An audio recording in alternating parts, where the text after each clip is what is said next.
Hey guys, it's G from Skull Gaming Network. Welcome to another MLB Perfect Inning 2019 video. And today, we're going to talk about how to make coins or GP in MLB Perfect Inning 2019. Now, yes, a lot of the ways to make coins in Perfect Inning 2019 are the same as Perfect Inning 2018, but the balance and the amount of coins you're going to get from the same thing in Perfect Inning 2018 to Perfect Inning 2019 are not going to be equal. So whereas Perfect Inning 2018, by far and away, the best method to make coins was Season Mode, well, Season Mode is still a great and quite possibly the best way to make coins in this game.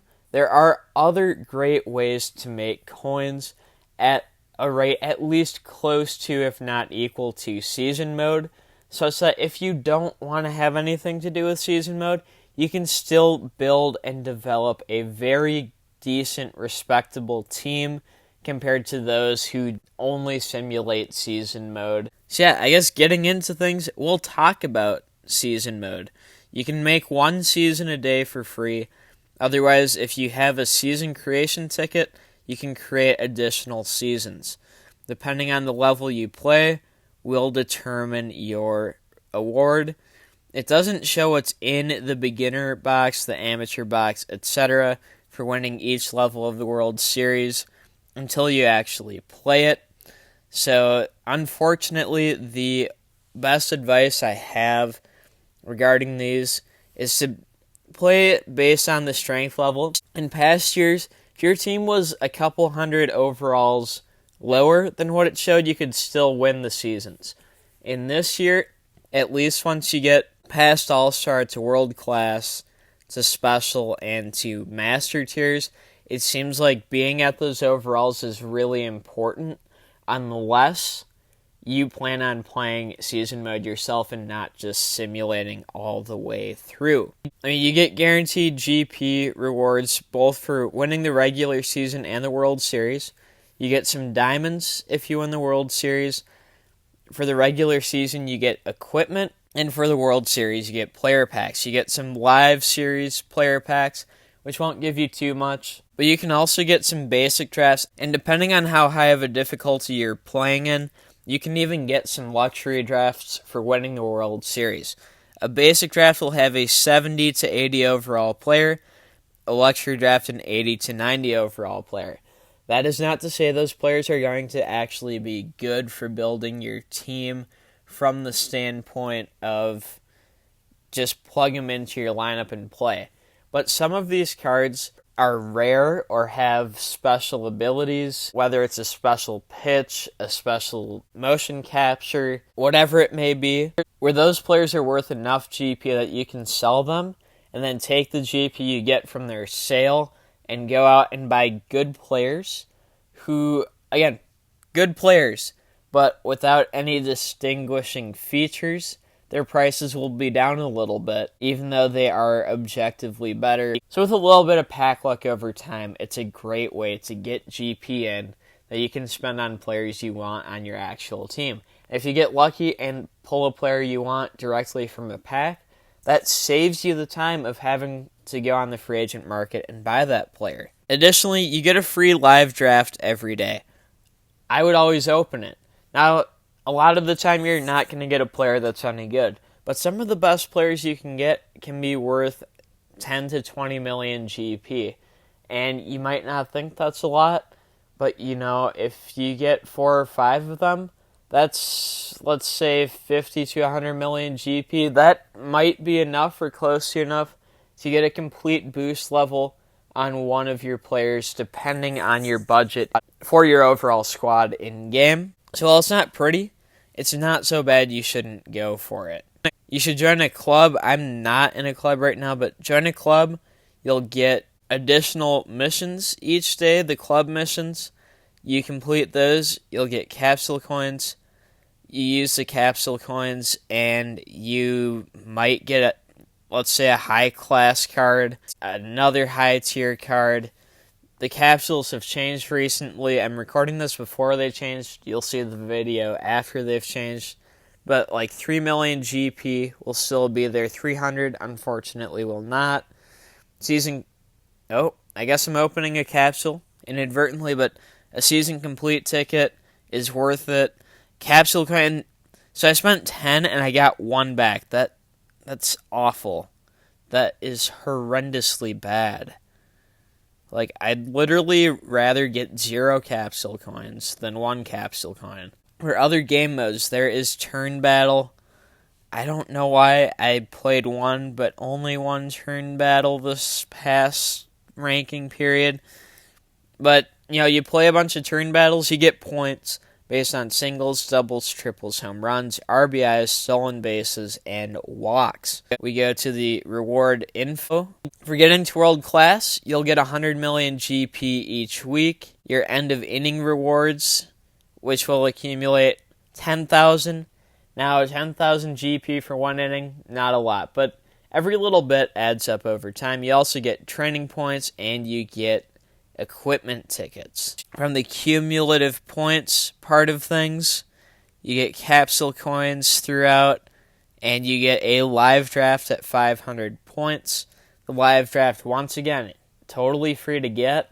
Could be worth 20 million GP if you get the right player. For live battle simulation, if you are number 1, which is unlikely if you're watching this video, and if you are, awesome, glad to have you, number 1 sim battle person at this video. You can get 500 million GP. But let's be realistic. Let's say that you sim somewhat of a grind, but somewhat casual, and you get in the top 1,000. That's 35 million GP. If you get to the top 500, 50 million GP. If you have a bad week, and you only get in the top 3,000, 15 million, 25 million for the top 2,000. There's plenty of GP to make just from simulating a few games. Now, you only get 1 ranking tier. You don't get all the tiers that you surpass. So if you're 1,500, you only get the 25 million and the 15 diamonds. Still a pretty good value. And whereas simulation, it's very passive.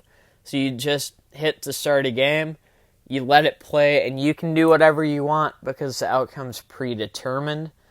But also, if you simulate enough games, in the long haul, Gameville's going to work it in your advantage, and you're going to move up the rankings more than you're going to move down. Now, based on the tier you get to, and your tiers don't reset as long as you play the minimum number of games each week, you get additional rewards. So once you make it to World Class, just for maintaining World Class, you get 250 million GP every week.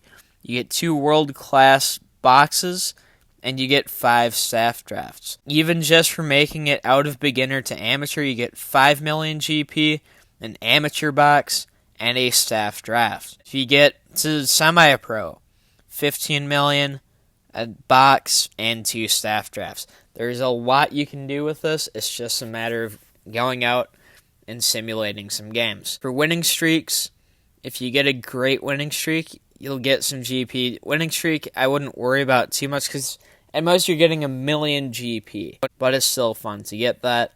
I wouldn't worry about team home runs or strikeouts either. Again, they're just nice incentives to get, so there you go. For action play, for playing the game manually, there are, again, boxes and staff drafts, along with GP, for your final rank, right? So if you make it to World Class, you get 500 million GP. Now, that's a huge grind. But let's say you get... I'm an amateur right now. I played 7 games, but basically if you win 2 games and you play 5...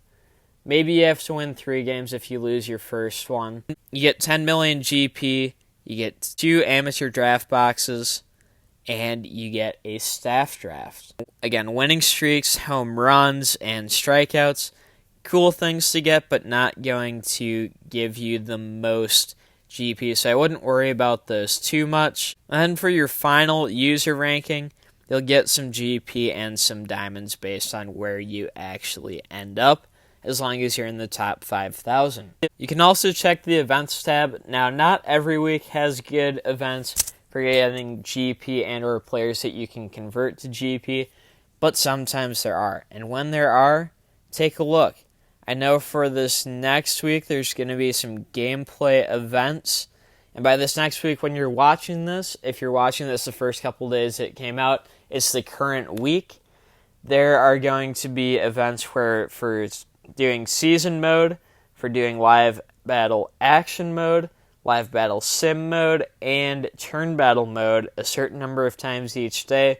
You'll get a GP box with, I believe, between 50 and 100 million GP, depending on your luck. So, again, you play all 4 of those game modes, you get some variety, and you get a guaranteed 200 million per day just for playing. Under missions, there are still collections. You can go for those to get luxury drafts, it looks like mainly.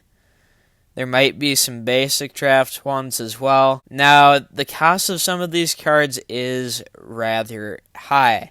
So it would be very fair to consider whether or not buying all those players is actually worth it in terms of what you would spend versus what you would get back from the drafts you get for completing a collection.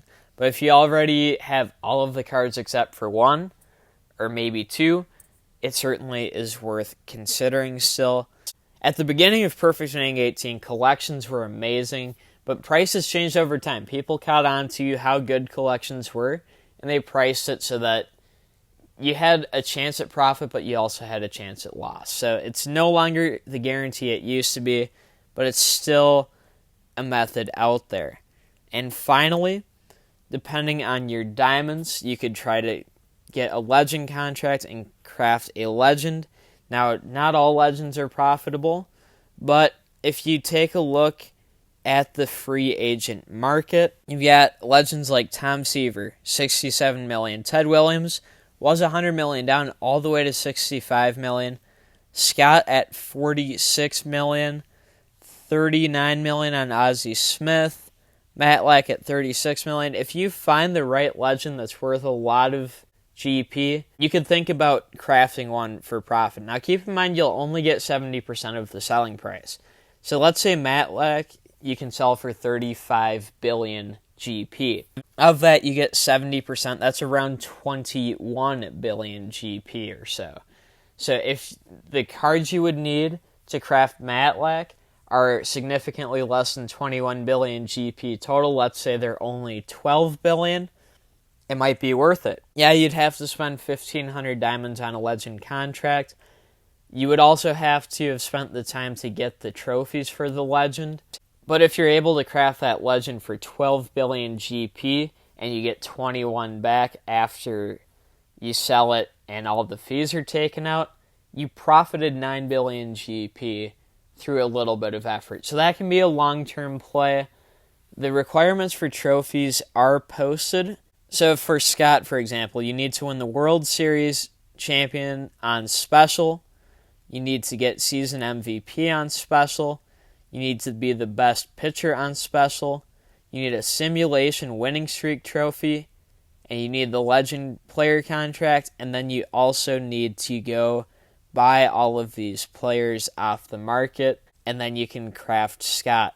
Once you craft him, he would sell probably 45 billion GP. So if you can get these players, again, for, let's say, less than 30 billion GP, and that might be a bit of a low estimate, you can make profit there. Then a concluding thought on a way to make coins would be to boost a player. Now, you need to know when and where and how to boost players. One key event to look for is when you can boost players for 70% of their cost instead of 100% of their cost. Why? Simply put, you save 30%. Number 2, if we look at this Bartolo Colon card, his +1, you can get 721 million GP for. His +2, 1.2 billion, but 2 +1s is worth 1.4 billion. So +1 to +2 is not going to be profitable, nor is to +3. At +4, you basically break even, but you also have the risk of failing unless you use a boost trainer. But once you get to +5, +6, +7, you'll still want to use those trainers, but that is where the prices of those cards increase incrementally enough that you can take some trainers use them for boosting, and take the resulting card and make a profit from it. Those are all the ways that I can think of to make coins. I hope you guys enjoyed this video. If you did, be sure to leave a like. If you're new around here, subscribe for more MLB Perfect Inning 2019 content. In the comments, if you still have questions, let me know. Please try to be as specific as you can be so that I can try to answer your question in one shot. And not that we can't have a dialogue back and forth, but the easier it is for me to get the information about what you want answered, the better I'll be able to answer your question in a helpful way. That is going to do it for this video officially now, guys. Thanks everybody for tuning in, and until next time, and as always, peace out.